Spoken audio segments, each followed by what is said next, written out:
Hi, my name is Andrew Jarmas, and welcome to my Exercise Science 486 presentation on depression. So I picked this topic because it's so widespread. Nowadays, it's the number one most prevalent mental health disorder in the United States, and it reaches people of all types, all ages, all races, socioeconomic, um, genders, all of that. So um, I'm also very interested in how the psychology and the physiology kind of intersect. So without further ado, let's get started. So just running through it, depression by the numbers. Like I said, it's the most common mental illness. Nearly 19 million people suffer from major depression in the United States or major depressive disorder. 13% of individuals in the United States are on antidepressants right now, and certain age ranges have greater use of antidepressants. Um, and as we can see, it's really on the rise, as pointed out by the graphic to your right.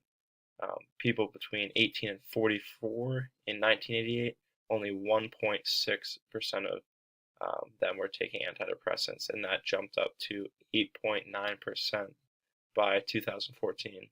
And for the more geriatric population, 3.0% in 1988, and that's up to 18.9%. So greater than six-fold increase in only about 30 years. So there's no real sign of that slowing down, and it's making up a pretty big proportion of the population. So just getting into some of the risk factors now, we'll start with some of the social risk factors, and these are usually the ones that are most talked about. So poor self-perception and patterns of habit, so like low self-esteem, pessimism, self-criticism, and rumination, just not being able to get over things, constantly thinking negative thoughts about oneself, pessimism, negative thoughts about the future or what has happened already, and then lack of social integration. So that would be social withdrawal, trouble being accepted by peers or other individuals, and being gay, lesbian, or transgender. Those groups have been um, known to have higher incidence of depression as well. And something about these two risk factors, they play back and forth. So um, social withdrawal could also cause low self-esteem, and low self-esteem could also cause social withdrawal. So it's a two-way kind of arrow between the two. So now we have some of the more physical risk factors for depression. Poor management of wellness is like a lack of exercise, poor sleep time or sleep quality, poor diet, lack of stress management techniques, and a family history of depression. Those have all been implicated in the risk for depression. So as far as medications, medications poses a very big risk factor for depression. 35% of medications that were approved actually uh, cause depression or have a link to depression as of 2018. So a big link there with medications, and the medications that can cause depressive side effects include statins, so for cholesterol, antibiotics, which we'll talk at greater lengths later, oral contraceptives, and corticosteroids. So those medications have all been implicated to have a link to depression or depressive symptoms, or even just making someone's depression even worse. And moving on now to complications and coping mechanisms. And as healthcare professionals or exercise physiologists, these are some things that we really need to be aware of. Coping mechanisms that we can look out for include weight gain or weight loss, addiction, self-harm, suicidal thoughts or actions, which really came into the light earlier this year with the loss of the musician Avicii and the designer Kate Spade. So that's really started this movement to be more aware of the warning signs for depression. And like I said, we really need to look out for any warning signs we can and help these individuals. And also, there's the complications with depression, which include insomnia, pain, as well as illness, which all can kind of create a positive feedback loop to create more depressive symptoms here. So, as stated earlier, 13% of all individuals are on some type of antidepressant in the United States, or SSRI, which stands for selective serotonin reuptake inhibitor, which is a huge number of people. They are probably a little bit overprescribed for sure, and this is mostly because the primary standard of care right now is using antidepressants along with psychotherapy, which is fine, but these medications come with side effects, and the efficacy of the medication is a little bit wobbly.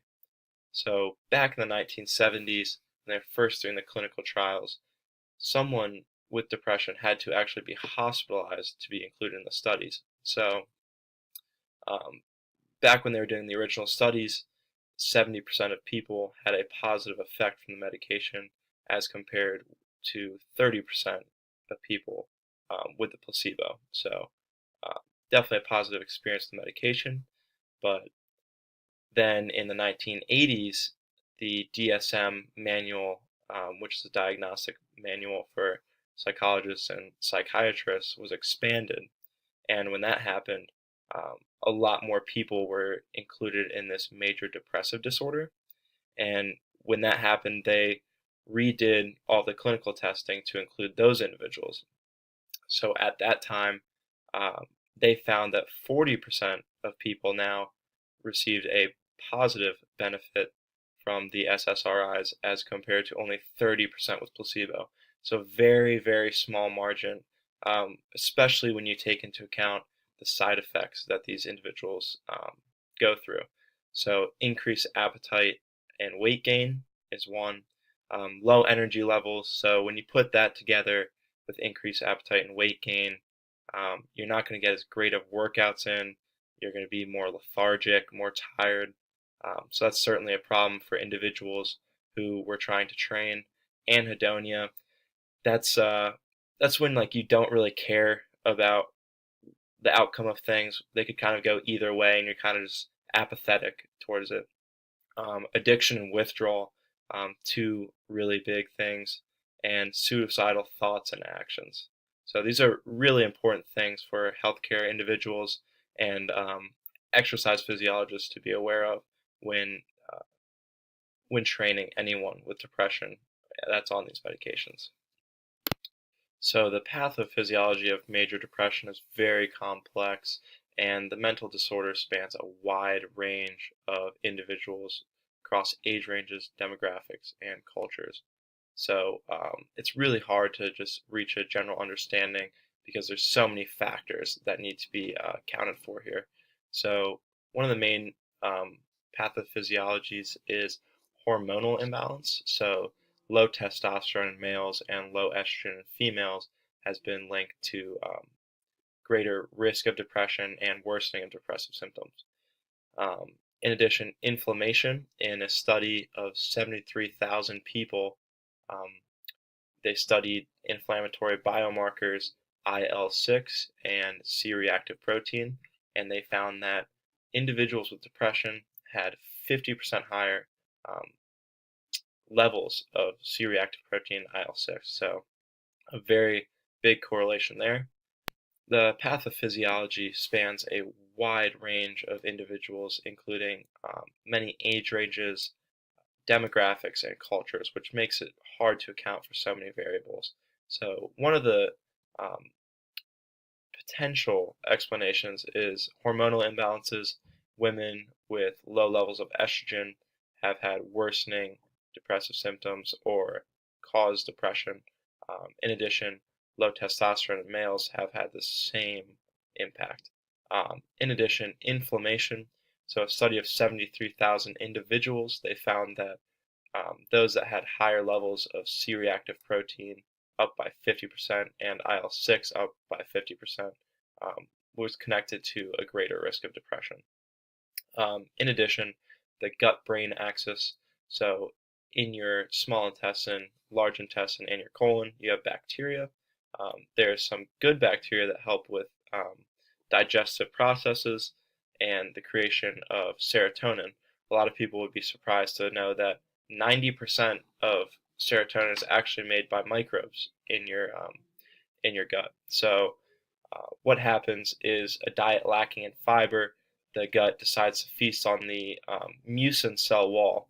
What the mucin cell wall does is it creates a barrier between the gut and the immune system, which protects the body from any sort of bad bacteria that's coming in from the food. And when this happens, there's a degradation of the cell wall, the mucin cell wall, and the immune system is able to attack the good bacteria. And when that happens, it releases endotoxin, which also um, causes inflammatory reactions in the body. So a lot of feedback loops that go back to inflammation.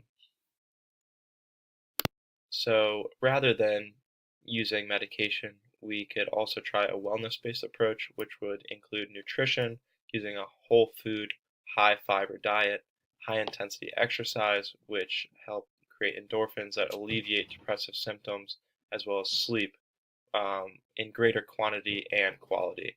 Um, Also, stress reduction techniques such as yoga, meditation, and hobbies just to alleviate some of the extra stress that builds up throughout the day. So for my case study, I did a 31-year-old man named Mr. W. He had a BMI of 27.9, which is overweight, poor diet, states that he gets about 6 hours of sleep per night because he likes to watch late night TV, gets most of exercise through his job, which is a school crossing guard. He stated that that was not a major stressor in his life. He does have a family history of heart disease and depression, and he experienced 6 of the criteria of the major depressive disorder diagnostic and was prescribed Lexapro, which is an antidepressant. His cholesterol, his LDL was 141, HDL was 48, and VLDL was 21, and his fasting blood glucose was 92. So contraindications for exercise for Mr. W are that he is sedentary and that he has an LDL cholesterol level of 141 and he's on statin cholesterol medication. So the cholesterol medication and the LDL level lumped together to make one contraindication, and the fact that he's sedentary adds up to 2 contraindications to exercise, which puts him at medium risk. So with Mr. W's program, we should use a 3-pronged approach between diet, exercise, and sleep. And then we can also add in some stress management techniques if he wishes. A special focus here should be on intrinsic motivation and compliance, which are 2 aspects that are really difficult for depressed individuals. And Mr. W states that he has low self-esteem, which is partially contributing to his depression, and he has bad body image. So we're going to try to help him with his weight and increase his muscle mass through a primarily resistance training based program. As far as exercise testing, depressed individuals don't really differ too much physically from individuals that are healthy normals, but for the purpose of tracking his progress, we're going to use a 3 repetition max test on bench press, lat pull down, and leg press. So Mr. W's exercise prescription will include 3 sessions per week, which can be increased as he becomes more experienced, a moderate intensity level, which can also be increased with experience and increase in strength.